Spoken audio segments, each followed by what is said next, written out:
And we're back with another episode in the Daily Vedantic, talking that Geet.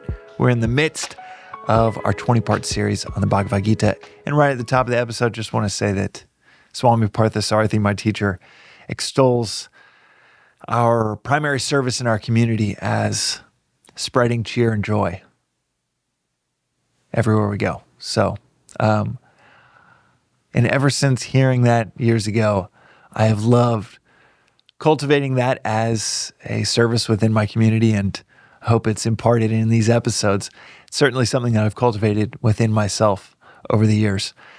Far cry from where I was 10 years ago. But all of that aside, because we're talking the 10 under-discussed themes within the Gita.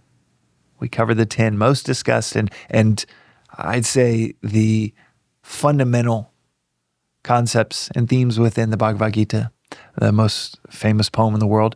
But something that I wanted to do, and I've wanted to do this for a while, is discuss the themes that are often overlooked when diving into the Gita. And these are solely my opinion, but I think they are equally as significant as the first 10 that we covered. And I highly recommend you checking out episode 1 if you haven't already within this series and starting there.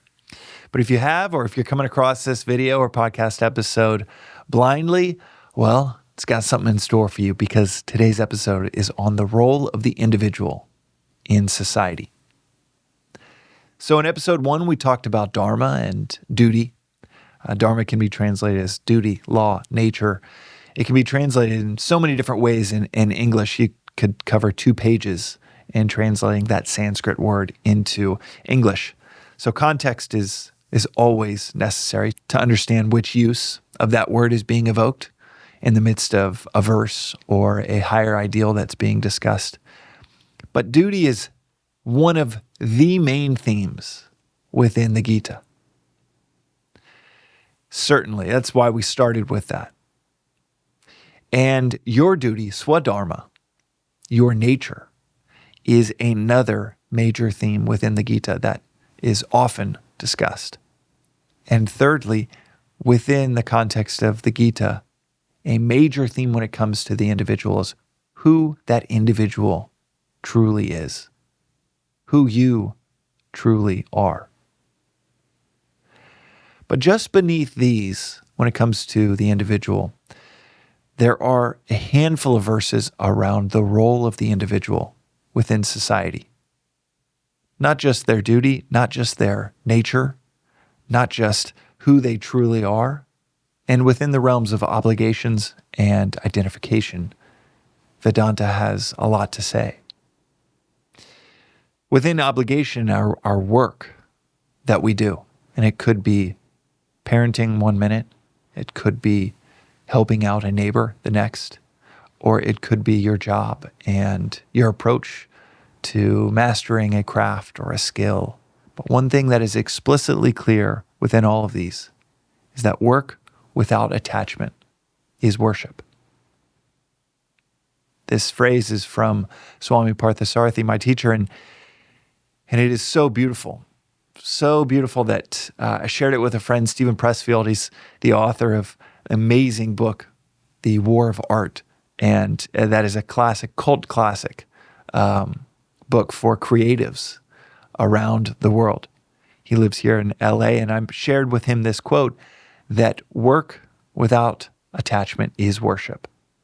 Shared with him my teacher's quote, and he mentioned it on the Daily Stoic podcast, where he also talked about Vedanta. So the Daily Vedantic and Daily Stoic have a nice little interplay within that episode.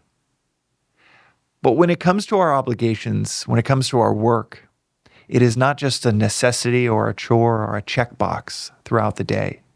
When it comes to our work, that service, that karma, you could call it all of these things, but I love that this phrase articulates it as worship. And it is only worship if it is work without attachment. Some people, like Ram Dass, distill the entire Gita down to two things. You are not the actor, and the fruits of your actions are not yours. It's a beautiful distillation into two major themes. It's not exactly how Swami Parthasarathi or the lineage that I study in would articulate it, but that is a beautiful, beautiful distillation into two of the major themes of the Gita. You are not the actor, which gets into who you are, and the fruit of your actions are not yours. So much of the work that we do is around attachment.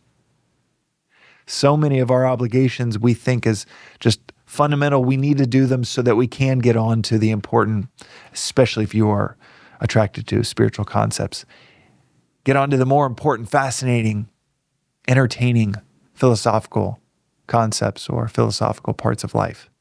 But the Gita is so clear. Our obligations are not just where our work just needs to get done, is orthogonal to our philosophical or spiritual work. Our obligations show us where our work lies. It said that karma action is like a fire that purifies us.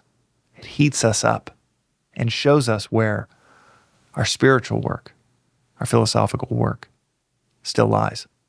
And when it comes to obligations or the role of the individual in society, there is such a high contrast from the Vedantic lens to the Roman Catholic lens that I grew up with, or the conventional Christian lens here in the West, where our role is whatever society asks of us is for the here and now, and we're biding our time until Judgment Day, doing a handful of good works along the way, but maybe 10% good works, 90% worldly works as we chill in this big blue waiting room. In the Vedantic lens, within the Gita, everything we do can be done Vedantically, can be done in service towards a higher ideal. There is a Vedantic way to brush your teeth. Not in an explicit, dogmatic way, but taking care of your teeth. That can be of service to your community. I started flossing when I started to study this philosophy because it has such an emphasis on everything you do it for the higher ideal. And before, I would just crush through a minute of brushing my teeth, no flossing, because I thought, there was so much world to go and get. So much to do, to accumulate, to gather.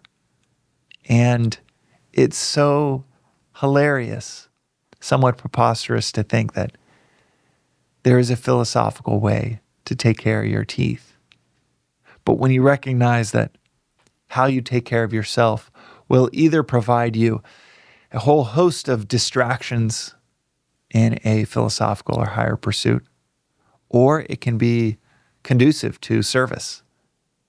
I know working out makes you a much, much better, much more capable community member, especially as a father with 3 little kids we're picking up all the time. Or being able to sit without distraction to knock out 4 hours of deep work. Which brings me to that second part, the identification within our society. Within Vedanta, we're called to have an ever-expanding ring of identification. Identification with your family, identification with your community, identification with your state, with your country, with all human beings, then all living beings. And the unity with all living beings is a clear theme within the Gita. And when this ring of identification expands, your ring of obligation expands as well.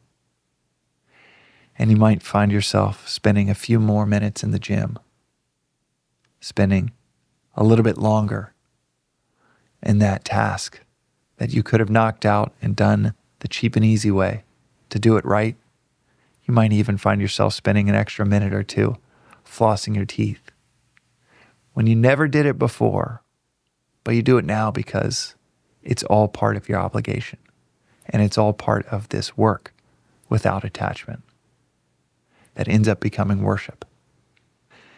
This rounds out the role of the individual in society within the themes of the Gita, from dharma and duty to swadharma, your nature, to karma and action and service, to who you are, but also in the pragmatic sense, who you identify with.